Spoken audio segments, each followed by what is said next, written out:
तीन लोग गेम खेलकर सट्टा लगा रहे थे। एक लड़की को बेकार पत्ते मिले जिस वजह से वो थोड़ी निराश हो गई। तभी उसका बेटा आयरन मैन सूट पहनकर उसके पास आया और कहने लगा, मम्मी मैं रॉकेट छोड़ सकता हूँ, हवा में उड़ सकता हूँ। उसकी माँ सट्टा खेलने में इतनी ज्यादा बिजी थी कि उसने बच्चे पर ध्यान ही नहीं दिया। कुछ ही पलों में बच्चा बालकनी में गया और मैं उड़ सकता हूँ कहकर नीचे कूद गया। उसी समय नीचे एक बूढ़े सफाई कर्मचारी की नजर उस पर पड़ी और उसने अचानक से अपने हाथ कई फुट लंबे करके ऐन वक्त पर बच्चे को बचा लिया। फिर अंकल ने बच्चे को प्यार से समझाया कि बेटा असल जिंदगी में स्पाइडरमैन आयरन मैन नहीं होते, दिमाग में गू भराया क्या तेरे। अभी वहाँ आसपास कई लोग इकट्ठा हो गए क्योंकि उन सब ने अंकल को एक चमत्कार करते हुए देखा था, जिस पर बुढ़े अंकल कहने लगे, आओ तुम सबकी तस्वीर लेनी है, इधर आओ देखो यहाँ पे। और फिर उन्होंने एक खास डिवाइस का बटन दबा के उन सबकी याददाश्त मिटा दी। तभी बच्चे की माँ दौड़ती हुई वहाँ पहुंची और अपनी लापरवाही के लिए बहुत शर्मिंदा हुई। उसने बच्चे से वादा किया कि वो कभी सट्टा नहीं खेलेगी। इसके बाद हम साइड वॉक कैफे नाम की एक जगह को देखते हैं जो ग्राहकों से भरा हुआ था। इतने समय तक कबाब का इंतजार करने की वजह से सभी कुक पर चिल्ला रहे थे। अब उस कुक से इतनी जोर जबरदस्ती बर्दाश्त नहीं हुई और उसने चुपके से काम जल्दी करने के लिए अपना हाथ ग्रिलर के नीचे रखकर अपनी हथेली पर ही आग जला दी, जिससे कबाब जल्दी जल्दी पकने लगे। इस आदमी का नाम था फायरमैन। फिर हम एक नाइट क्लब देखते हैं जहाँ बढ़िया पार्टी चल रही थी। एक लड़की पोल पर डांस दिखाकर सबको लुभा रही थी, तो एक ठरकी आदमी अपनी जीभ बाहर निकाल के लड़की के पास जा पहुंचा। वो जानबूझकर चिपक चिपक कर नाचने की कोशिश कर रहा था, तो लड़की ने चुपके से पोल को हाथ लगाया, जिससे पोल में बिजली दौड़ने लगी और उस आदमी को बिजली का जबरदस्त झटका लगा। तो जाहिर सी बात है इस लड़की का नाम है इलेक्ट्रिक गर्ल। इसके बाद हम सुपर हीरोज की टीम के एक और मेंबर को देखते हैं जो एक आम से सिक्योरिटी गार्ड के भेस में था। एक लड़की की गाड़ी गड्ढे में फंस गई तो उसने इधर उधर देखकर अपना हाथ गाड़ी पर रखा और अचानक वो लोहे में बदल गया। फिर उसने बड़ी आसानी से गाड़ी को पीछे से उठाकर गड्ढे से बाहर निकाल दिया। इस सुपर हीरो का नाम है आयरन आर्म। इसके बाद इन तीनों हीरोज को उनके लीडर फेरो का फोन आया। उसने कहा कि उसे खबर मिली है कि कुछ चोर आज म्यूजियम के पास चोरी करने वाले हैं। जल्द ही सुपर हीरोज की टीम वहां पहुंच गई और फिर चोर भी काली गाड़ी में अपने मिशन को अंजाम देने आ पहुंचे। उन्होंने सिक्योरिटी कैमरास को गोली से उड़ा दिया और फिर अपने हाई फाई डिवाइसेस की मदद से सीवर का ढक्कन निकालने लगे। उन्होंने काफी देर तक कोशिश की और ढक्कन नहीं खुला, तो फिर आखिर में बम से उड़ा दिया। उन्हें देखते ही आयरन आर्म गुस्से में उन पर हमला करने वाला था, मगर फेरो ने उन्हें रुकने को कहा। वो चाहता था कि चोर पहले चोरी तो कर लें ताकि उनके पास उन्हें गिरफ्तार करने की कोई ठोस वजह तो हो। लेकिन उसी समय अचानक एक और बंदा सुपरमैन की कॉस्ट्यूम पहन के गुलाटियां मारता हुआ वहाँ आ गया। उसका नाम था स्टिकी और फेरो ने हाल ही में उसे टीम में शामिल किया था, मगर उसने स्टिकी को आज के मिशन के लिए बुलाया ही नहीं था। लेकिन स्टिकी ने वहाँ आते ही चोरों पर हमला बोल दिया और अपने गोंद से भी ज्यादा चिपकू थूक से उन्हें रोकने लगा। तभी बाकी सुपर हीरोज ने भी बाहर आकर उसका साथ दिया और कुछ ही पलों में चोरों की सिट्टी पिट्टी गुम हो गई। तभी फेरो ने देखा कि एक चोर अभी होश में था और उसने अपनी आंखों की शक्ति से उसे अपने वश में कर लिया, जिससे चोर को ऐसा लगने लगा कि फेरो उसका बाप है। चोर उसे देखते ही उसके पैरों में लेट गया और अपने जुर्म की माफी मांगने लगा। उसने बताया कि वो ये सीवर का ढक्कन इसलिए चुरा रहे थे ताकि एक बहुत अमीर बिजनेसमैन को बेच सके। उस आदमी को टैंक्स की सुरक्षा के लिए मजबूत लोहे की जरूरत थी और चाइनीज सीवर के ढक्कन तो ऐसे होते हैं कि गोलियां भी आर पार नहीं होती उनके।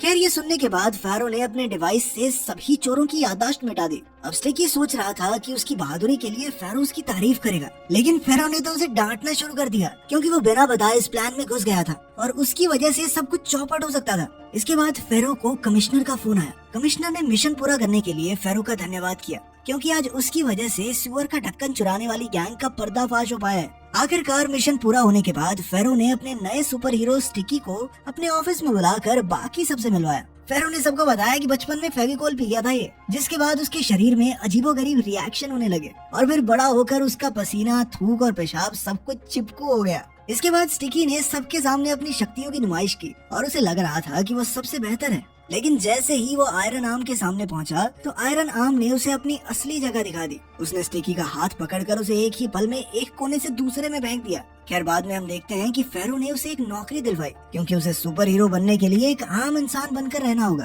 ताकि किसी को उस पर शक न हो। ये उनकी टीम का इकलौता रोल था। फेरो ने उसे डिलीवरी बॉय की नौकरी दी तो स्टिकी ने कहा कि वो कोई ढंग की नौकरी करना चाहता है, मगर फेरो नहीं माना और स्टिकी को ना चाहते हुए भी पूरा दिन पार्सल डिलीवर करने पड़े। लेकिन रास्ते में जैसे ही कोई प्रॉब्लम आई तो उसने टीम का पहला रूल ही तोड़ दिया। उनमें से किसी को भी दुनिया के सामने अपनी शक्तियों का इस्तेमाल करने की इजाजत नहीं थी, लेकिन स्टिकी तो अपने चिपकू पसीने की मदद से स्पाइडरमैन की तरह एक बिल्डिंग से दूसरी पे चढ़ के पार्सल पकड़ाने लगा। जब एक औरत ने उसे खिड़की से अंदर आते देखा तो वो डर के मारे बेहोशी हो गई। फिर एक एम्बुलेंस उसे हॉस्पिटल ले जाने आई तो वो दीवारों पर चलने वाले भूत के बारे में बड़बड़ा रही थी। खुशकिस्मती से फेरो ने ऐन मौके पर उसकी याददाश्त मिटा दी और वो शांत हो गई। इसके बाद हम 7 नाम की एक बहुत बड़ी कंपनी को देखते हैं, जहाँ का डायरेक्टर अपने इन्वेस्टर्स से मीटिंग कर रहा था। डायरेक्टर का नाम था चैंग और उसने अपने इन्वेस्टर्स को डॉक्टर बिल नाम के एक जवान साइंटिस्ट से मिलवाया। डॉक्टर बिल ने एक खास किस्म की क्लोनिंग कंपाउंड का आविष्कार किया था। बिल ने अपने इन्वेस्टर्स को आविष्कार के बारे में बताते हुए कहा कि उसकी टेक्निक से आप कुछ ही पलों में किसी भी चीज का क्लोन बना सकते हैं। फिर उसने इसका नमूना दिखाते हुए एक संतरे में इंजेक्शन लगाया और वो अपने आप बड़ा होने लगा। कुछ ही पलों में एक संतरे से 2 संतरे बन गए, जिसे देखकर सभी इम्प्रेस हो गए, यहाँ तक कि दोनों संतरों का स्वाद भी बिल्कुल वैसा ही था। तब इन्वेस्टर्स ने खुश होकर डायरेक्टर से वादा किया कि वो इस प्रोजेक्ट में पैसा जरूर लगाएंगे। इस बात से चैंग बेहद खुश था और उसने बिल से कहा कि जल्द ही वो साइंस मैगजीन के कवर पर होगा। वहीं दूसरी ओर हम देखते हैं कि फेरो स्टिकी की क्लास लगा रहा था कि उसने सबके सामने अपनी शक्तियों का इस्तेमाल कैसे किया।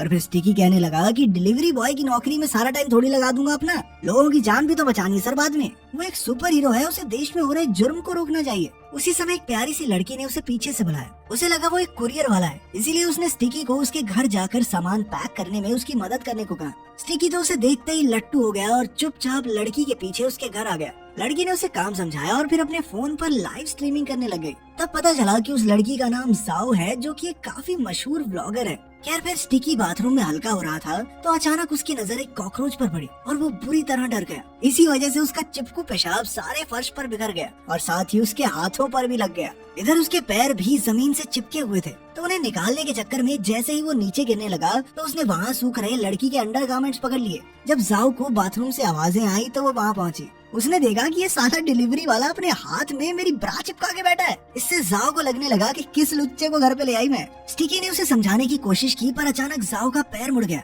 और वो नीचे गिरने वाली थी कि स्टिकी ने उसे अपनी बाहों में ले लिया, जिससे जाओ की शर्ट भी उसके हाथों से चिपक कर उतर गई। इधर उसकी लाइव स्ट्रीम पर उसका अंग प्रदर्शन हो गया, जिससे बेचारी जाओ को बहुत शर्मिंदा होना पड़ा। स्टिकी तुरंत वहाँ से भाग निकला और उसने जाकर बड़ी मुश्किल से अपने हाथों से जाओ के कपड़े जुड़ाए। वहीं दूसरी ओर 7 कंपनी के लैब में बिल अपने इंजेक्शन की मदद से एक चूहे का क्लोन बनाने की कोशिश कर रहा था, मगर इंजेक्शन लगते ही चूहे का शरीर फट गया और वो मारा गया। उसी समय चैंग वहाँ आ गया और उसने बिल को चूहों पर एक्सपेरिमेंट करते हुए पकड़ लिया। चैंग ने गुस्से में कहा कि जिंदा जीव जंतुओं पर क्लोनिंग एक्सपेरिमेंट करना गैर कानूनी है और अगर ये खबर बाहर आ गई तो वो बहुत बड़ी मुसीबत में फंस सकते हैं। अब बिल ने चैंग को समझाने की कोशिश की कि अगर उसने जिंदा जीव जंतुओं का क्लोन बना दिया तो वो दुनिया का सबसे महान साइंटिस्ट बन जाएगा। बिल का मानना था कि इस टेक्निक की मदद से वो आगे चलकर इंसानों के अंग जैसे कि किडनी, हार्ट, लिवर दोबारा से बना सकते हैं, जिससे पूरी दुनिया का बहुत भला होगा। अगर चैंग ने उसकी एक नहीं सुनी और ऐसे एक्सपेरिमेंट बंद करने को कहा। अब बेचारे बिल के पास कोई दूसरा चारा नहीं था, इसीलिए वो रुक गया।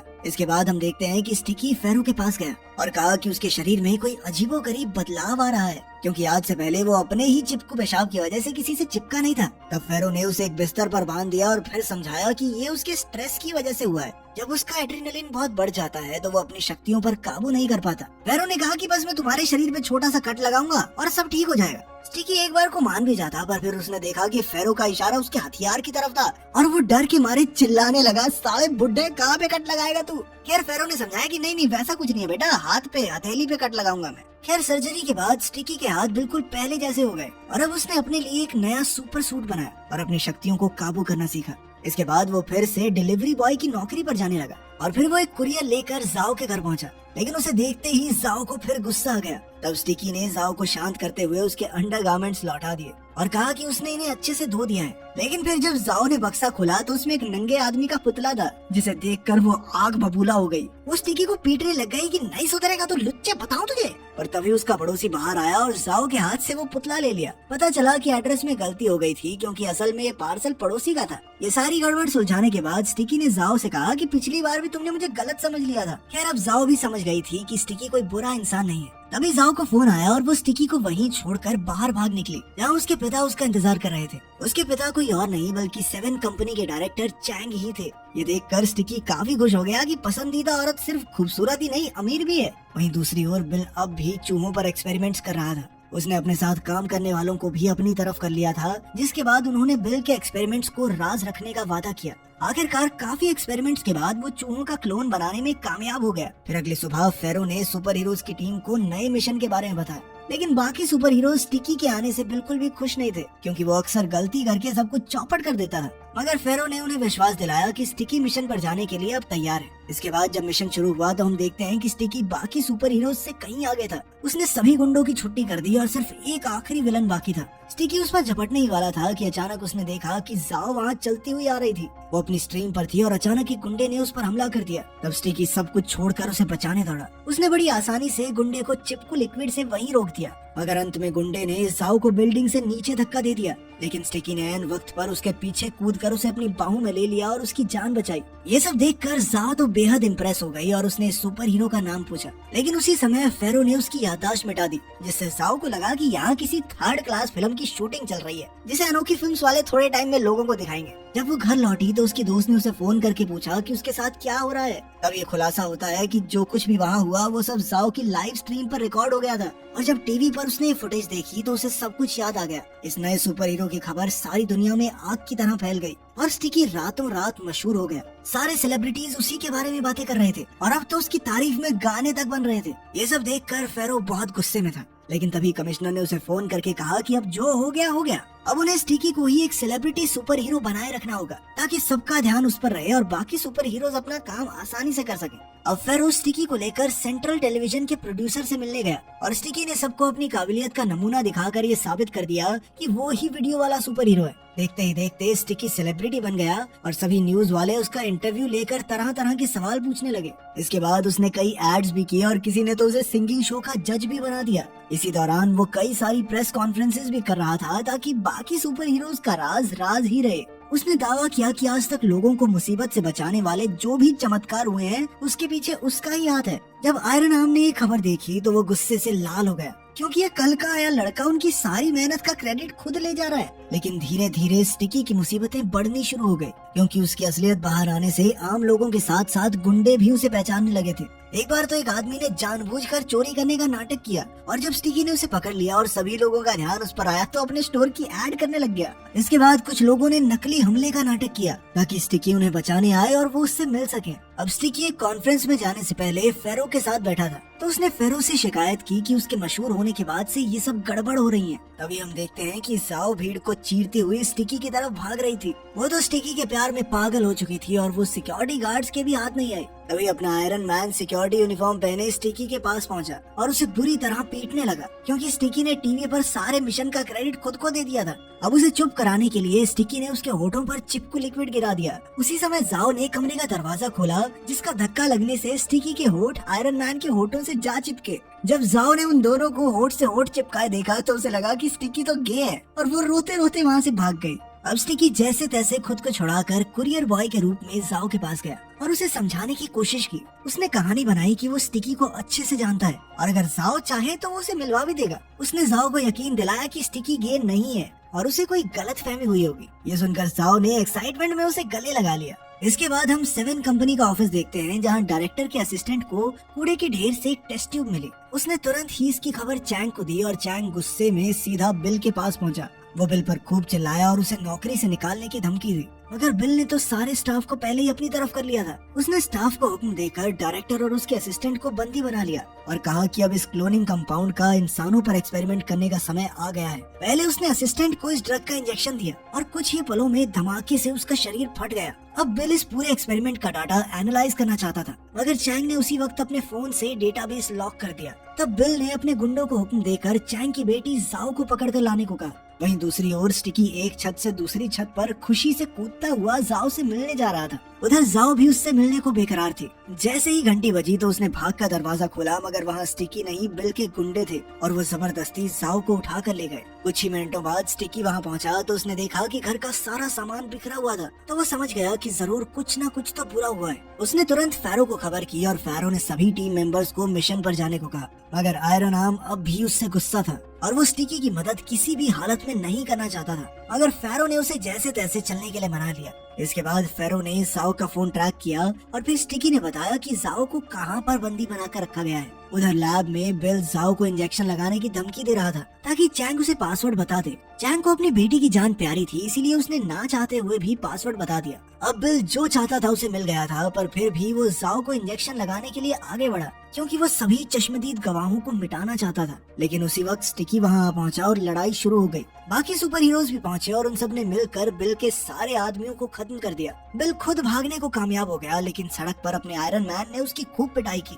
लेकिन मौका देखकर बिल ने उसे क्लोनिंग कंपाउंड का इंजेक्शन लगा दिया। लेकिन सुपर हीरोज पर इसका बहुत ही अलग असर होता था। अब ना सिक्योरिटी गार्ड अब तो पूरी तरह से आयरन मैन बन गया था। उसका गुस्सा बहुत ज्यादा बढ़ गया और उसने एक ही मुक्के में बिल का सर उड़ा दिया। वो अब हर तरफ हल्क की तरह ताबड़तोड़ तबाही मचा रहा था। बाकी सारे सुपर हीरोज ने वहां पहुंचकर उसे रोकने की बहुत कोशिश की, मगर वो बहुत ज्यादा ताकतवर हो गया था। इसके बाद अपने पागल आयरन मैन ने स्टिकी पर हमला किया, लेकिन जाओ से बचाने के लिए पीछे से AK-47 की गोलियां बरसाने लगी। अब अपने विलन का ध्यान जाओ की तरफ मुड़ गया, लेकिन स्टिकी ने जाओ को बचाते हुए विलन को फुटपाथ पर चिपका दिया। इसी दौरान जाओ ने स्टिकी का असली चेहरा देख लिया। उसने स्टिकी से पूछा कि तुमने अपनी सच्चाई मुझे क्यों नहीं बताई। स्टिकी कहने लगा कि देखो, मैं हैंडसम तो हूँ, लेकिन काम धाम कुछ खास नहीं करता, वही डिलीवरी वाला काम है अपना। जिस पर जाओ ने जवाब दिया कि तू चुप हो जा, तेरी शक्ल भी गंदी है। लेकिन फिर भी उसे स्टिकी पसंद था और उसके डिलीवरी वाला होने से कोई फर्क नहीं पड़ता। खैर, इस दौरान अपने विलन ने खुद को सड़क से छुड़ा लिया और फेरो की तरफ बढ़ने लगा।